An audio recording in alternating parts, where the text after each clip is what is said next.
देखो अभी हम लोग पढ़ने जा रहे हैं बच्चे थर्मोडायनेमिक प्रोसेस, ठीक है। लास्ट क्लास में हम लोग क्या क्या डिस्कस कर लिए। थर्मोडायनेमिक्स का तुम्हारा thermodynamics first law of thermodynamics discuss किए थे, थर्मोडायनेमिक प्रोसेस डिस्कस किए थे, और अभी हम लोग पढ़ने जा रहे हैं एप्लीकेशन ऑफ थर्मोडायनेमिक्स की कहां कहां अप्लाई होगा।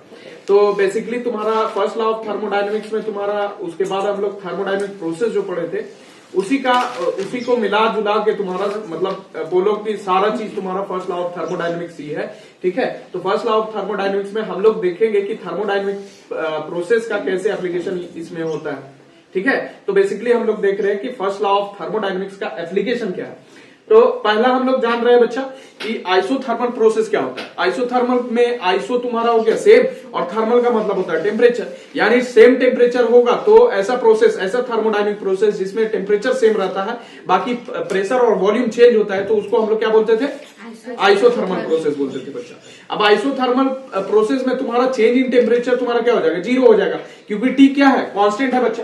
बात समझ में आ रहा है कि नहीं। जब टेम्परेचर कांस्टेंट है तो एक बात ध्यान रखना कि अगर टेम्परेचर बढ़ता है सिस्टम का, ठीक है, अगर मान लो हीट लेगा तो तुम्हारा क्या होगा, सिस्टम का टेम्परेचर बढ़ेगा, वो हॉट हो जाएगा बच्चा, गर्म हो जाएगा, टेम्परेचर बढ़ जाएगा। तो टेम्परेचर अगर बढ़ता है तो उसका इंटरनल एनर्जी भी बढ़ेगा, क्योंकि टी यानी टेम्परेचर जो है इज डायरेक्टली रिलेटेड टू तुम्हारा इंटरनल एनर्जी ऑल्सो।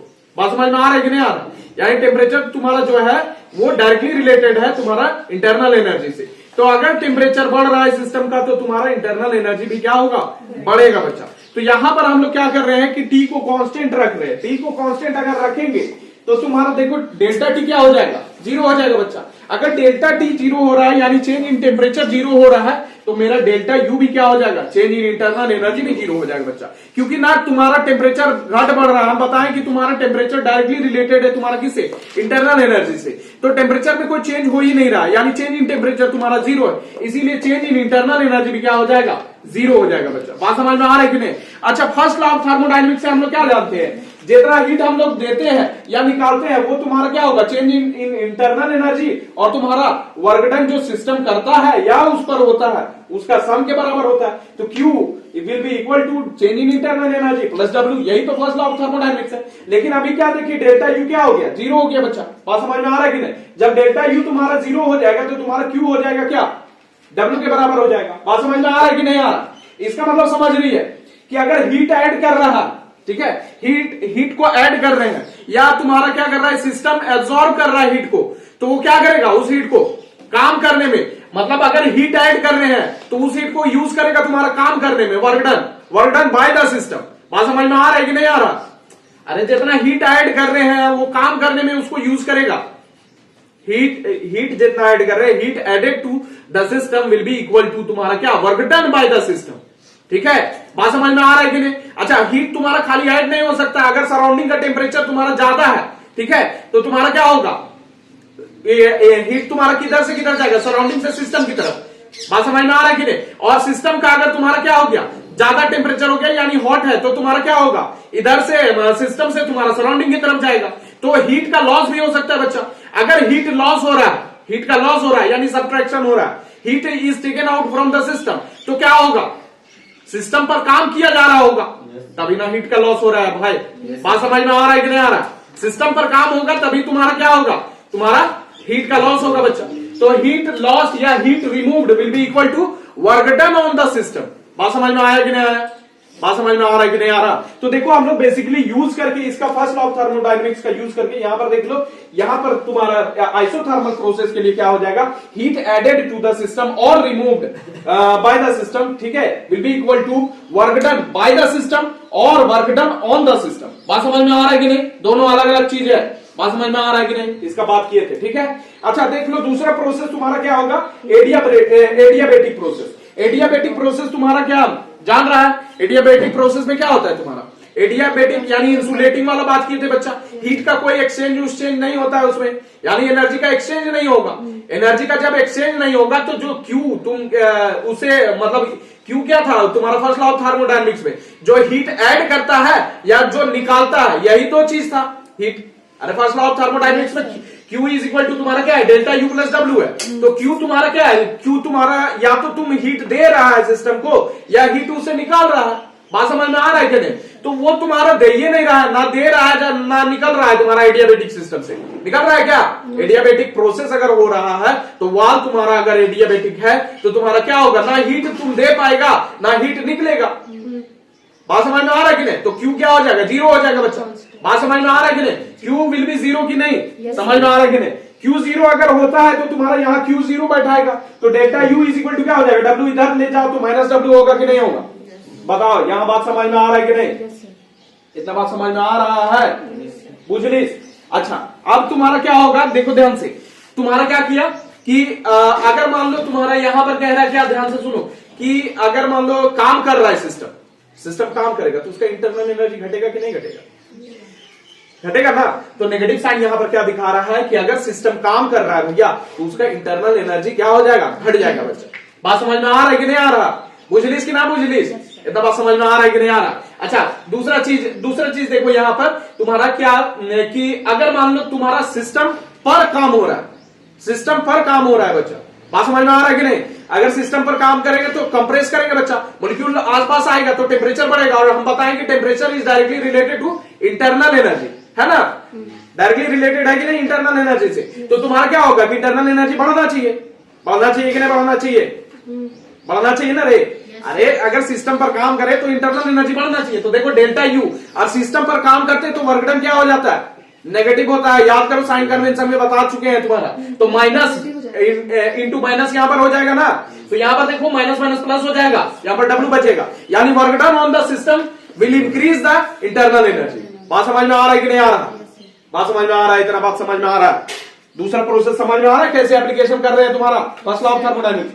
ठीक है, बात समझ में आ रहा है कि नहीं आ रहा? एक तीसरा देख लो तुम्हारा क्या हो जाएगा, आइसोकोरिक प्रोसेस में, यानी एडियाबेटिक प्रोसेस में तुम्हारा ये वाला निकलेगा कि एक बार तुम्हारा इंटरनल एनर्जी अगर काम होता है तुम्हारा सिस्टम के द्वारा तो इंटरनल एनर्जी क्या होगा, घटेगा, और सिस्टम पर एक बार काम होता है तो इंटरनल एनर्जी क्या हो जाएगा, बढ़ जाएगा बच्चा। बात समझ में आ रहा है कि नहीं? आइसोकोरिक प्रोसेस में क्या होता है, कोरिक बताए थे तुम्हारा वॉल्यूम से रिलेटेड है, आइसो मतलब सेम हो गया, यानी सेम वॉल्यूम अगर होगा तो तुम्हारा क्या होगा, आइसोकोरिक प्रोसेस होगा कि नहीं होगा? तो डेल्टा में क्या हो जाएगा तुम्हारा, यहाँ डीबी क्या हो जाएगा, जीरो हो जाएगा बच्चा। अच्छा, W is equal to work done is equal to जानते हैं पी डीबी होता है बच्चा, तो डीबी तुम्हारा क्या हो गया, जीरो हो गया, यानी वॉल्यूम में कोई तुम्हारा चेंज ही नहीं हो रहा है। बात समझ में आ रहा है ना? यानी वर्क डन नहीं हो रहा है बच्चा, वॉल्यूम में चेंज नहीं होगा। वॉल्यूम में कब चेंज होता है, काम होगा तो वॉल्यूम में चेंज होगा कि नहीं होगा?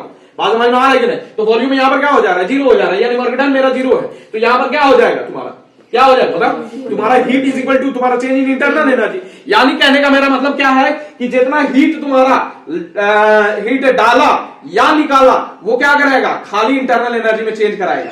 बात समझ में आ रहा है कि नहीं आ रहा? बुझलिस कि नहीं बुझलिस? समझ में आ रहा है?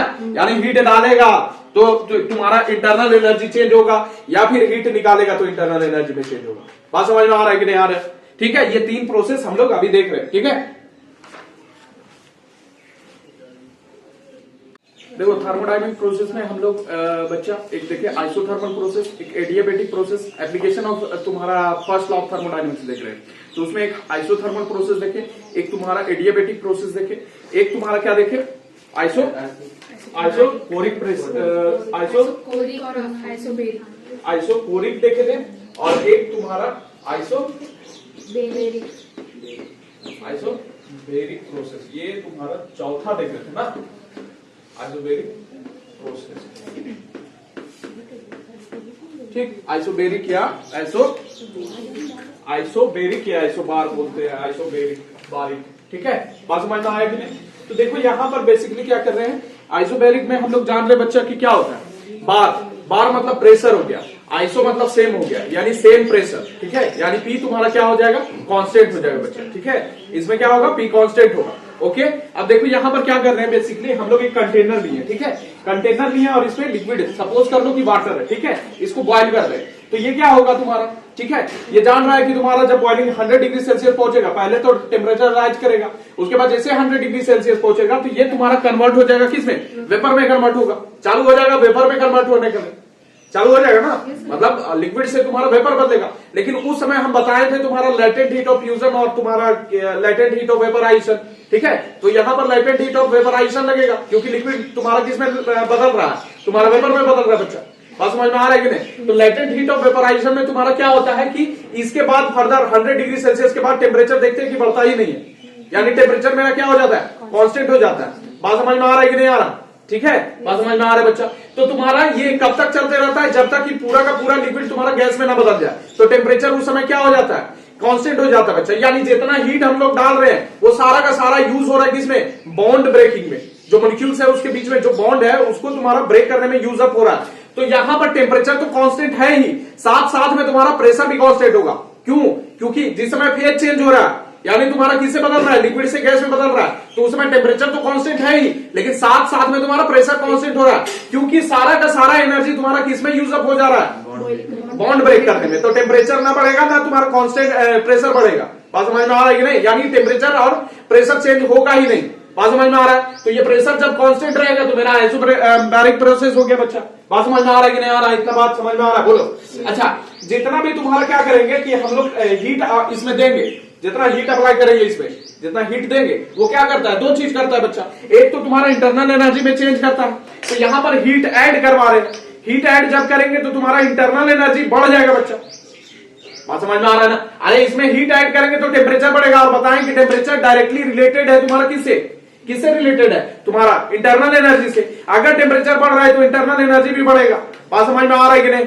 अरे हीट ज्यादा देगा, एनर्जी ज्यादा देगा तो तुम्हारा जो मॉलिक्यूल्स मोशन में थे वो उसका मोशन बढ़ जाएगा, काइनेटिक एनर्जी बढ़ जाएगा। और काइनेटिक एनर्जी तुम्हारा रिलेटेड है टेम्परेचर से, तो टेम्परेचर भी बढ़ेगा। और काइनेटिक एनर्जी रिलेटेड है, याद करो तुम्हारा इंटरनल एनर्जी बताए थे कि सम ऑफ काइनेटिक एनर्जी होता है और सम ऑफ पोटेंशियल एनर्जी होता है बच्चा। तो काइनेटिक एनर्जी अगर बढ़ गया तो तुम्हारा क्या हो जाएगा? इंटरनल एनर्जी भी बढ़ेगा। तो बेसिकली जब हीट ऐड करेगा तो तुम्हारा इंटरनल एनर्जी क्या होगा? बढ़ेगा बच्चा। और उस समय जब इंटरनल एनर्जी बढ़ेगा तो सिस्टम काम करेगा। बात समझ में आ रहा है कि नहीं? सिस्टम काम करेगा तो दो चीज में यूज होगा, एक इंटरनल एनर्जी बढ़ गया और एक मेरा वर्क डन करेगा। कौन? सिस्टम करेगा बच्चा। बात समझ में आ रहा है कि नहीं? बात समझ में आ रहा है? तो दो चीज में यूज हो रहा है। ओके, कोई दिक्कत? बताओ। मान लिए अब देखो यहां पर कि तुम्हारा क्या होगा कि ये लिक्विड तुम्हारा जैसे ही तुम्हारा 100 डिग्री सेल्सियस के पार जाएगा तो तुम्हारा क्या होगा? बॉन्ड ब्रेक होना चालू होगा, यानी तुम्हारा लिक्विड एक्सपैंड होगा बच्चा, तब गैस में बदलेगा। एक्सपेंड होगा कि नहीं? तो पहले इनिशियल वॉल्यूम हम लोग माने VI, उसके बाद फाइनल वॉल्यूम माने VF। जब तुम्हारा क्या हो जाएगा? जब चेंज हो जाएगा तुम्हारा। बात समझ में आ रहा है कि नहीं आ रहा? बुझा रहा है ना देना बात? ठीक है, तो तुम्हारा चेंज हो जाएगा तो फाइनल वॉल्यूम मतलब गैस वाला बोल रहा है यहाँ पर। ठीक है, तो W इज इक्वल टू क्या जानते हैं? P dV जानते हैं ना बच्चा? तो P तुम्हारा हो गया और dV क्या? वॉल्यूम में चेंज, तो फाइनल माइनस इनिशियल कर दिए। कोई दिक्कत? कोई दिक्कत? बताओ इसमें समझ में आ रहा है कि नहीं? अच्छा, यहां पर देखो कि लेटेंट हीट का हम लोग यूज कर रहे हैं। यहां पर लेटेंट हीट यूज होगा ना, लेटेंट हीट यानी जितना हीट 100 डिग्री सेल्सियस के बाद हम लोग अप्लाई कर रहे हैं वो लेटेंट हीट ऑफ वेपराइजेशन होगा कि नहीं? होगा ना।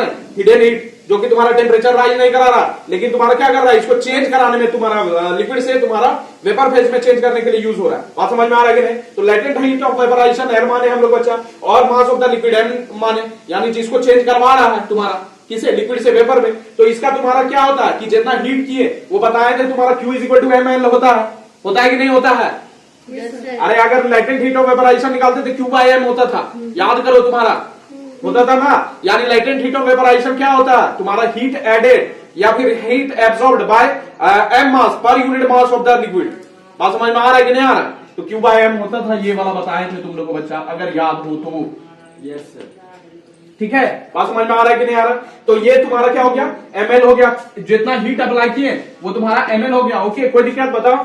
अच्छा, Q इज इक्वल टू जानते हैं हम लोग फर्स्ट लॉ से क्या? Q is equal to change in internal energy plus W होता है बच्चा। तो पहला दूसरा तीसरा इक्वेशन से देख लो। यहाँ पर Q की जगह पर ml बैठाएंगे, डेल्टा U हो गया, प्लस यहाँ पर W की जगह पर P VF माइनस VI हो जाएगा। बात समझ में आ रहा है कि नहीं आ रहा? बताओ। अच्छा, डेल्टा U अगर ये निकालेंगे तो तुम्हारा क्या? ये वाला उधर जाएगा तो माइनस में हो जाएगा, तो ml minus P VF minus VI, यानी चेंज इन इंटरनल एनर्जी हम लोग निकालना चाहें तो कैलकुलेट कर सकते हैं। अगर हमको M मालूम है, L मालूम है, P मालूम है, ये सब मालूम है। ठीक है, बात समझ में आ रहा है कि नहीं आ रहा? कोई दिक्कत? बताओ। ओके,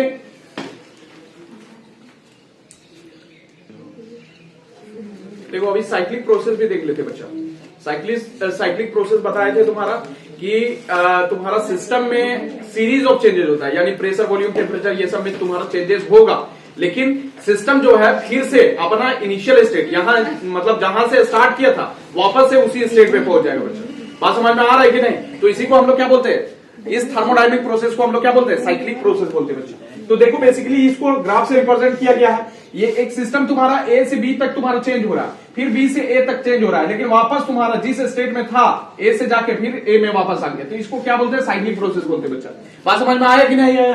ठीक। अच्छा, साइक्लिक प्रोसेस में तुम्हारा एक चीज देख लेना कि जो प्रेशर, वॉल्यूम, टेम्परेचर ये सब होता है, इसको हम लोग स्टेट वेरिएबल्स बोलते हैं बच्चों। यानी स्टेट बताता है तुम्हारा सिस्टम का स्टेट क्या होगा। बात समझ में आ रहा है कि नहीं आ रहा? जैसे कोई अगर मान लो कोई बॉडी मूव कर रहा है तो उसका स्टेट बताते हैं ना हम लोग, मोशन में, एक रेस्ट में है। तो उसी तरह थर्मोडायनेमिक सिस्टम जो होता है उसका स्टेट तुम्हारा प्रेशर, वॉल्यूम, टेम्परेचर ये सब से बताते हैं बच्चा। बात समझ में आ रहा है कि नहीं आ रहा? कोई दिक्कत? ठीक है। तो उसी तरह एक इंटरनल एनर्जी भी मेरा स्टेट वेरिएबल है, और स्टेट वेरिएबल्स जितने होते हैं वो पाथ पर डिपेंड नहीं करते। बात समझ में आ रहा है कि नहीं? पाथ पर डिपेंड मतलब पाथ में क्या क्या चेंज हो रहा है उसे कोई उसको मतलब नहीं है, उसको मतलब है इनिशियल और फाइनल पॉइंट से। बात समझ में आ रहा है कि नहीं आ रहा? अब देखो यहाँ साइक्लिंग प्रोसेस में क्या हो रहा है कि तुम्हारा इनिशियल पॉइंट ये तुम्हारा यहां से स्टार्ट किया और फिर से यहीं पर पहुंच गया, यानी इनिशियल और फाइनल पॉइंट एक ही जगह पर है बच्चा। तो चेंज इन इंटरनल एनर्जी जो पहले था, इंटरनल एनर्जी अगर लिखेंगे तो delta U will be equal to तुम्हारा U F minus U I होगा कि नहीं? लेकिन फाइनल वाला तुम्हारा यू आई हो जाएगा। अरे जो पहले था वही चेंज होकर तुम्हारा यू आई हो जाएगा, तो डेल्टा यू कितना हो जाएगा? 0 हो जाएगा बच्चा। बात समझ में आ रहा है कि नहीं? तो डेल्टा यू साइक्लिक प्रोसेस में कितना हो गया? 0 हो गया। तो फर्स्ट लॉ ऑफ थर्मोडायनेमिक्स से हम लोग जानते हैं Q is equal to delta U plus W, लेकिन डेल्टा यू क्या हो जाएगा? 0 हो जाएगा मेरा। ठीक है, तो 0 होगा तो Q इज इक्वल टू क्या हो जाएगा? W हो जाएगा बच्चा। इसका मतलब क्या है? इसका मतलब है कि जो हीट हम लोग सिस्टम में ऐड कर रहे हैं वो हीट तुम्हारा यूज अप होगा किसमें? सिस्टम जो काम करेगा उसमें, यानी work done by the system, यानी heat added to the system will be equal to the work done by the system. बात समझ में आ रहा है कि नहीं? अच्छा, हीट तुम्हारा खाली ऐड नहीं हो सकता है, निकाला भी जा सकता है। तो जब निकाले जाएगा तुम्हारा तो क्या होगा? हीट तुम्हारा सिस्टम काम करेगा। बात समझ में आ रहा है कि नहीं? मतलब सॉरी, सिस्टम काम नहीं करेगा, सिस्टम पर काम होगा। अगर हीट निकलता है बच्चा तो सिस्टम पर काम होगा। कैसे काम होगा? मान लो तुम्हारा क्या है कि हीट तुम्हारा कम हो गया, किसका? सिस्टम का। सराउंडिंग का ज्यादा हो गया, तो सराउंडिंग अब काम करेगा ना सिस्टम पर, हीट सप्लाई करके इक्विलिब्रियम रीच कराने के लिए। बात समझ में आ रहा है कि नहीं आ रहा? ठीक है, यानी सराउंडिंग अब काम करेगा किस पर? सिस्टम पर। तुम्हारा क्या? जब हीट का लॉस होगा सिस्टम से। बात समझ में आया कि नहीं बच्चा? कोई दिक्कत है? बताओ। देखो साइक्लिक प्रोसेस का एक क्वेश्चन देख लेते हैं छोटा सा। ठीक है, तो सपोज करो तुम्हारा क्या है कि एक सिस्टम में गैस भरा हुआ है, मतलब एक सिलेंडर है उसमें गैस भरा हुआ है, गैस सिस्टम है मेरा। ठीक है, अब वो क्या करता है? साइक्लिक प्रोसेस देख लो, यहां पर ग्राफ से रिप्रेजेंट किया गया। ठीक है, बात समझ में आ रहा है? तो ए स्टेट से स्टार्ट करता है और जाता है फिर से वापस से ए स्टेट पर पहुंचता है। यहां ध्यान से सुनो, ए से ए पर तुम्हारा इसका वॉल्यूम कितना है? 10 है बच्चा। ठीक है, वॉल्यूम जब तुम्हारा ए पर ए स्टेट जब है, ए पॉइंट जब, तो इसका वॉल्यूम 10 है, और ये मीटर क्यूब में लिए हम लोग। ठीक है, और इधर प्रेशर पास्कल में लिए, तो 10 प्रेशर हो गया और 10 वॉल्यूम हो गया ए पॉइंट पर। ठीक है, बात समझ में? यहां पर अगर मान लो बी पॉइंट पर जैसे ही पहुंचा सिस्टम, ठीक है, बी पॉइंट पर जैसे ही पहुंचा तो इसका वॉल्यूम कितना हो गया? 40 हो गया, और प्रेशर क्या हो गया? 30 हो गया बच्चा। बात समझ में आ रहा है कि नहीं आ रहा?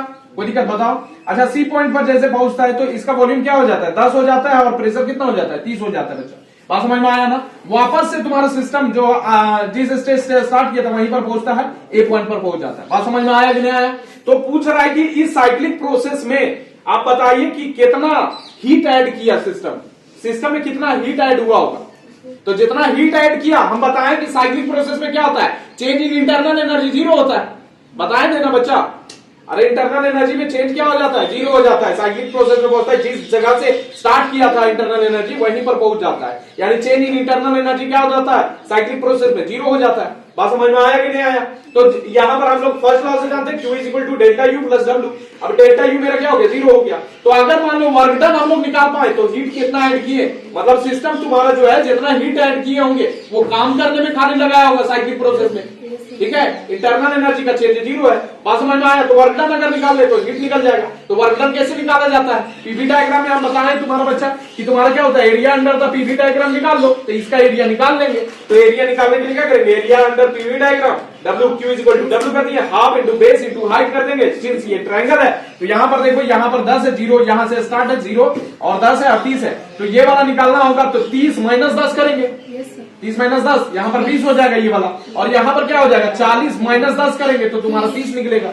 तो ये बेस तुम्हारा कितना हो गया? 30 हो गया, और हाइट कितना हो गया? 20 हो गया बच्चा। बस बैठा देना है, 30 इंटू 20 तुम्हारा 600 हो जाएगा, अपॉन 2 करेंगे तो 300 जूल हो जाएगा। बात समझ में आया क्या? ठीक है,